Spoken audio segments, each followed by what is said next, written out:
Hebreus capítulo 10, já falo para vocês qual que vai ser o versículo, meu irmão, minha irmã. O fato é que nós estamos numa caminhada, estamos numa jornada, melhor dizendo, porque a caminhada, você caminha daqui e ali, a jornada não, a jornada você vai a um lugar, vai a outro, até chegar no final. Nós estamos numa jornada, pastor, que jornada é essa? A jornada da eternidade. Essa que é a verdade, esse é o fato. E não são poucas as vezes que diante de uma jornada nós encontramos dificuldades. Não são poucas as situações que diante de uma jornada nós nos cansamos. É ou não é? Nós temos sede, nós temos fome, nós somos humanos. Veja que Jesus ele foi levado ao deserto pelo Espírito Santo de Deus. E ele foi provado durante 40 dias e 40 noites, pelas quais ele resistiu ao diabo. Jesus Cristo nos deixou um exemplo de que a nossa caminhada com ele seria caminhada de luta. Mas o que ele nos disse? Olha, vocês não estarão sós, eu estarei convosco todos os dias, até a consumação. Isso, então o final da jornada, diga, é a consumação dos séculos, onde nós seremos julgados e em nome do Senhor Jesus absolvidos da condenação que há de vir sobre este mundo. Meu irmão, minha irmã, e nessa jornada para nós cristãos, cada vez nós precisamos fortalecer mais, porque tem sido difícil nós guardarmos a nossa fé num tempo de tanta coisa obscura, de tanta coisa ruim, de tantas facilidades que se nos são ofertadas. Somente Deus para nos guardar mesmo. Então nós não podemos desistir, nós não podemos parar. Nós temos uma missão pela qual Deus nos confiou. E o autor aos Hebreus vai falar exatamente sobre isso, que nós devemos guardar a nossa fé. Ei, o que vai te levar para a eternidade, diga, é a minha, diga, é a minha fé. Sem a fé você não entrará nos portais da eternidade. E tanto é que esses tempos são difíceis que Jesus disse: quando vier o Filho do Homem, achará porventura fé na terra? O que Jesus busca na terra? Diga, fé. Porque sem fé é impossível agradar a Deus. Meu irmão, minha irmã, então nós devemos, combater o bom combate, como Paulo diz a Timóteo, o bom combate da fé. Você é um guerreiro, você é uma guerreira de Deus. Você foi escolhido para trilhar um caminho de um guerreiro, de uma guerreira. E na guerra não há trégua, não é verdade? Enquanto está eclodindo uma guerra, não há trégua. Quando uma guerra acaba? Quando um dos lados é vencido. Jesus também disse: quando alguém entra na casa, quando um valente entra numa casa, ele precisa primeiro vencer aquele outro valente, amarrar-lhe, e aí sim ele toma posse da vitória. O que quer dizer com isso? Que há valentes se levantando contra nós, que há demônios, que há entidades malignas que se levantam contra aqueles que são de Deus. E muitas das vezes a gente é taxado por isso. Para vocês crentes, tudo é diabo. Meu irmão, minha irmã, o diabo, a pior mentira que ele implementou na mente humana, sabe qual é? Eu não existo. Como fazer alguém desistir de lutar? Dizendo que não existe uma guerra. O diabo tem feito isso. Porque quando ele convence de que não é ele, de que ele não existe, então as pessoas naturalmente não vão lutar, não vão combater o combate espiritual, porque a nossa maior luta acontece no campo espiritual. Porque não é contra a carne nem contra o sangue que nós lutamos, mas contra as forças espirituais do mal, as hostes malignas que são dominadas ou que dominam este mundo tenebroso. E olha o que o autor aos Hebreus diz no versículo 32 de Hebreus 10, meu irmão, minha irmã: lembrai-vos, achou aí? de Hebreus 10. Lembrem-se, porém, dos dias anteriores, em que depois de iluminados, depois de batizados, depois de salvos, vocês sustentaram grande luta e sofrimento. Para só um pouquinho, por favor, vou fazer pequenas pausas. Depois você lê corrente, amém? Mas olha o que o autor aos Hebreus está dizendo. Lembrem-se lá dos dias em que você foi iluminado. Lembra de quando o Senhor te visitou, de quando o Senhor te salvou, que você sustentou grande luta, provação, que você foi uma pessoa que enfrentou, sabe, gigantes, leões, ursos, e você sustentou. Ei, lembre-se de que até aqui Deus tem te ajudado. Nós precisamos trazer à memória, meu irmão, minha irmã, de que nós não estamos sozinhos. Nós precisamos lembrar que nós já enfrentamos lutas tremendas e Deus nos deu vitória. Quando a gente lembra de quem é Deus, do que o Senhor fez por nós somos impelidos a continuarmos a lutar, porque nós sabemos daquele que é conosco.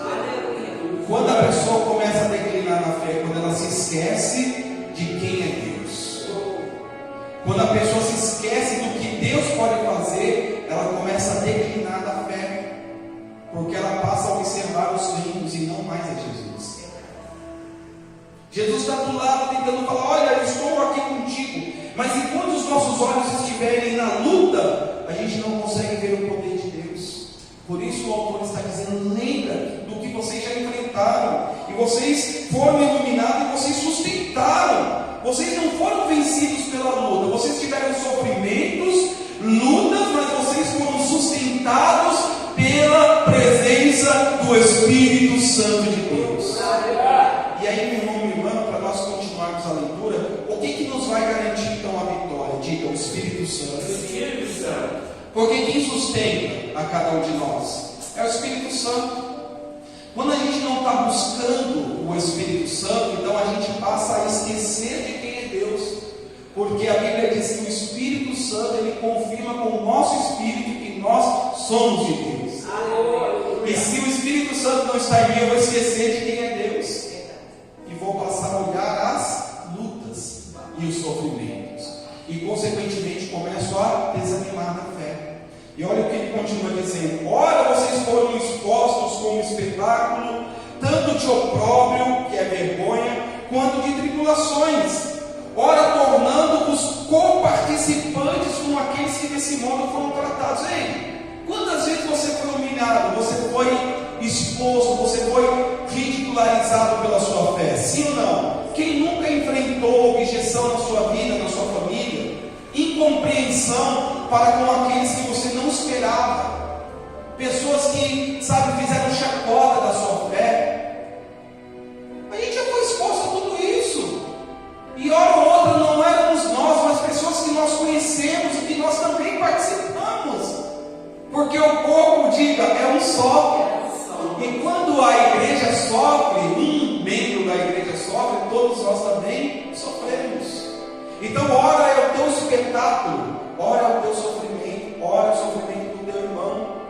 Mas tudo isso com a sustentação do Espírito Santo.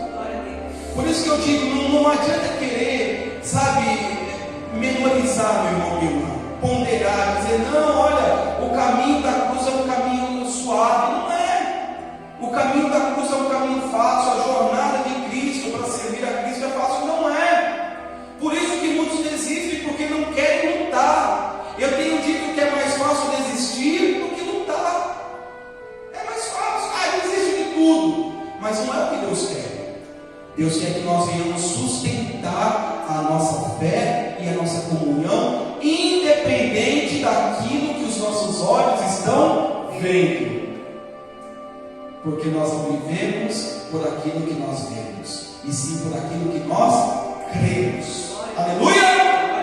E ele diz no 34: porque não somente vos compadecestes os encarcerados, como também aceitastes com alegria o espólio, o roubo dos vossos bens, tendo ciência de possuídes vós mesmos patrimônio superior e durável. Igreja, por favor, o seu patrimônio não está nessa terra. Conquiste, lute, vença, mas o seu patrimônio nessa terra, ele não é durável.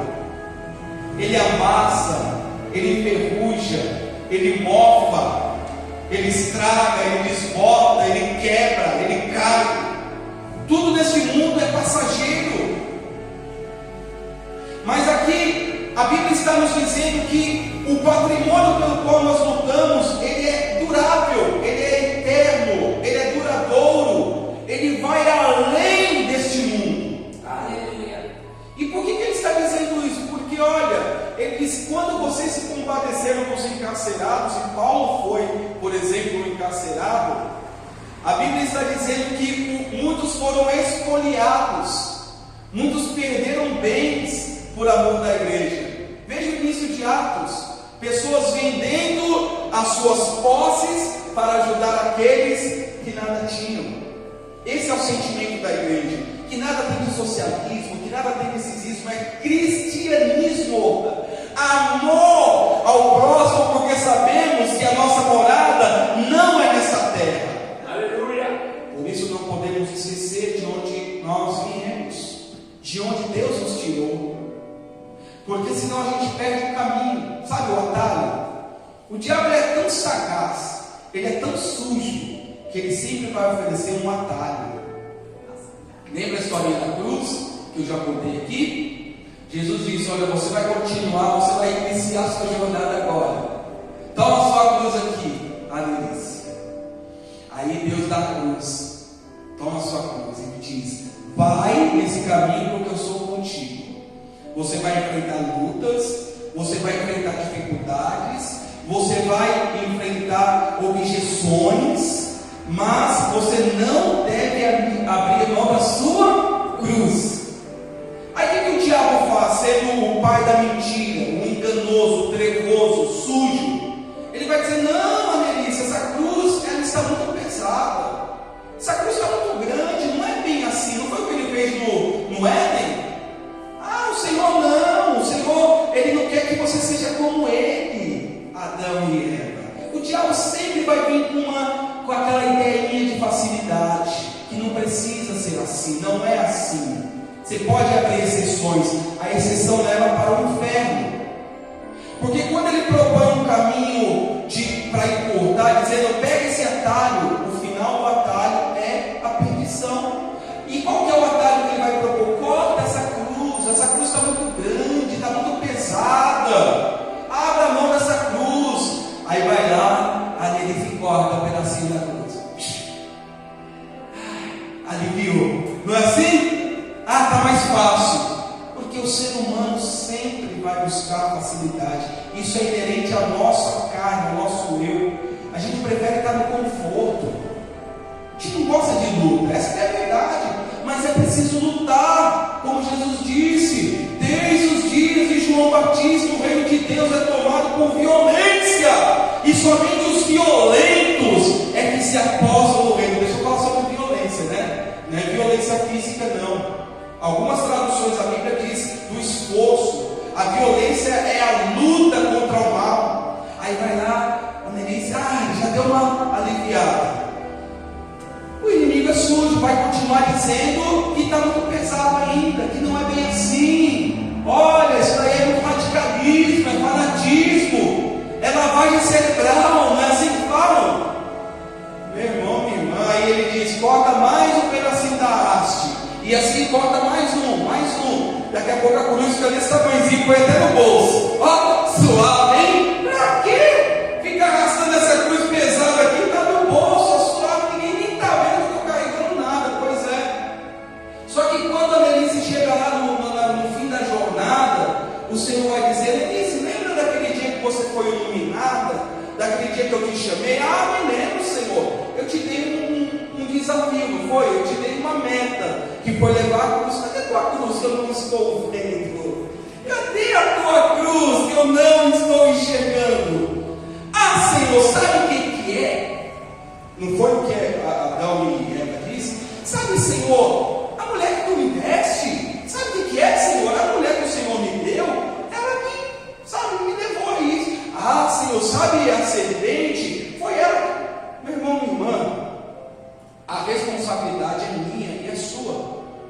o Senhor vai dizer: essa cruz é exatamente a ponte para a eternidade.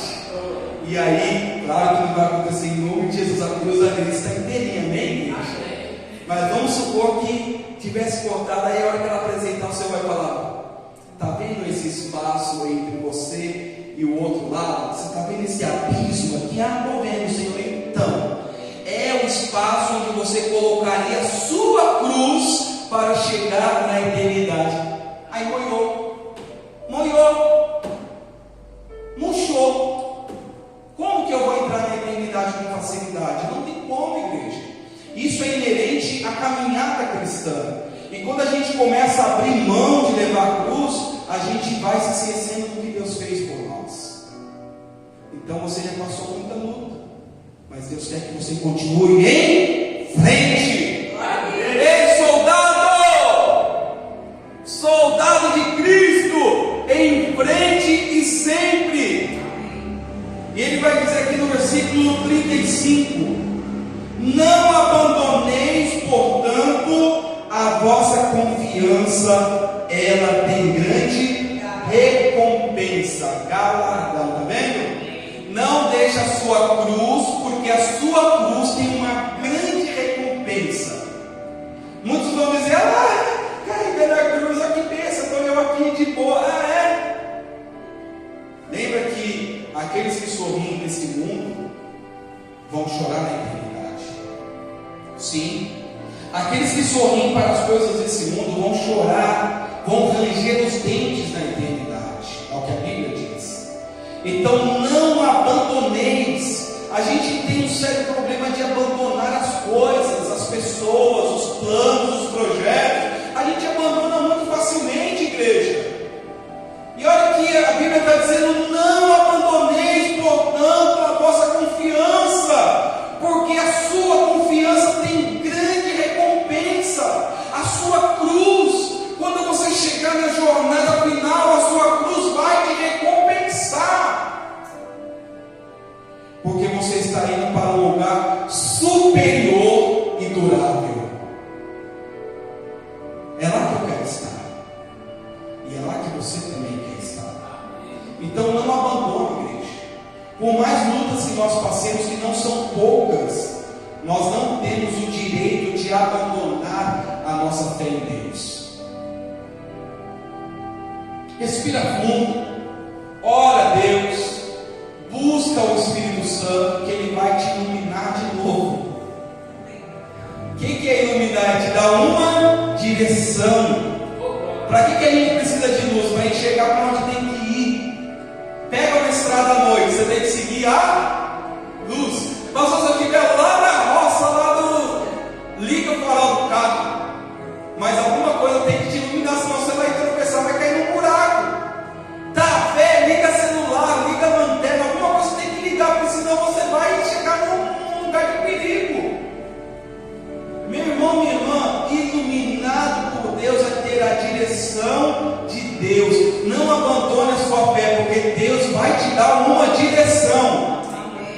Ele não vai te deixar sem palavras, sem direção. Aleluia! Aleluia! Com efeito, 36, tendes necessidade de perseverança, para que, havendo feito a vontade de Deus, alcanceis a promessa. Está aqui mais um desafio para mim e para ti: perseverar. Perseverar. O que é perseverar? É não desistir. Luta, persevera. Vai chegar dias que você não vai estar tão bem, mas Deus vai te dar sustento. Com efeito, a sua perseverança traz efeito na sua vida. Porque quando a vontade de Deus for feita, você vai avançar a sua promessa. Amém. A grande questão é esperar Deus agir. Espera a vontade do Senhor, porque quando o Senhor age, ninguém impede. Tendes necessidade de perseverança, para que, havendo feito a minha vontade, amém? Não, a vontade de Deus. Fica atento, para que, havendo feito a vontade de Deus, alcanceis a promessa.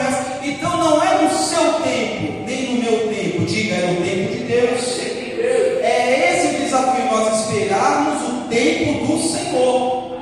Para tudo, igreja, para tudo. Principalmente para a eternidade, mas para tudo nessa vida. Quando nós temos confiança, calma, nós vamos alcançar o tempo do Senhor. Às vezes a gente fica desesperado, quer que o negócio aconteça logo, mas é Deus que está à frente. Então espera e descansa no Senhor. Amém? Vamos terminar? 37. Porque ainda dentro de pouco tempo aquele que vem virá e não tardará.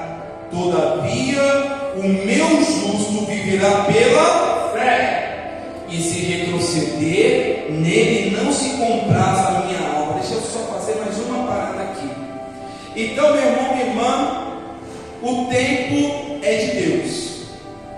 Porque dentro de pouco tempo aquele que vem virá e não tardará. Por isso que eu digo que Deus não tarda. Ele vem no tempo certo. A gente costuma dizer, Deus tarda, mas não falha. Mas Deus vem no tempo certo. E Ele realmente não falha. Porque em pouco tempo aquele que tem que vir virá e não tardará. Todavia o meu justo viverá pela fé. Sem fé não há vida. Olha só que forte. É que eu vou morrer? Não, você vai morrer espiritualmente falando. Porque quem não tem fé está perambulando nesse mundo, igreja. Viver sem fé é a pior coisa. Fé em Deus, eu digo, é a pior coisa. Porque quando nós temos fé em Deus, a gente olha as situações e crê que Deus vai entrar em providência. Mas quando a gente vive sem fé em Deus, a gente se desespera. E quantas pessoas estão desesperadas e também sem esperança? Desesperançosas, é isso? Desesperançosas, obrigado. O vocabulário está chegando no final, gastei muito já. Daqui a pouco está a tela azul. Meu irmão, minha irmã, então, o justo viverá da sua fé. Entenda uma coisa, é a sua fé. Você tem a sua fé. Viva pela sua fé. Haja a sua fé. Podemos ajudar uns aos outros, sim ou não? Sim. Posso levar um copo com água até meu irmão no deserto? Posso ou não posso? Mas quem vai ter que tomar aquele copo? É a fé dele. Se ele ficar com um copo de água, copo com água no deserto olhando, ô copo bonito, ô água preciosa. Mas se não levar a boca, não adianta. Então no final, o que vai definir a sua vida aqui e principalmente no porvir é a sua fé. Por isso você não pode perder, porque ele termina dizendo: nós, porém, não somos dos que retrocedem para a perdição, somos, entretanto, da fé para a conservação da alma. Está vendo? Diga: a fé conserva a alma. Pastor, a fé é para eu receber milagres, sim ou não? Pastor, a fé é para eu conquistar bens financeiros, sim ou não? Pastor, a fé é para salvar a minha família, sim ou não? Sim. Mas a fé é principalmente para conservar a sua alma. Claro que você vai agir na sua fé em todo lado, você vai fortalecendo mais. Porque quanto mais você usa a fé, mais forte você ficará na presença de Deus. Quanto mais se duvida, mais fraco ficamos. Quanto mais acreditamos, mais forte, sabe, mais capaz a gente se sente, porque o Espírito Santo de Deus vem sobre nossas vidas. Você pode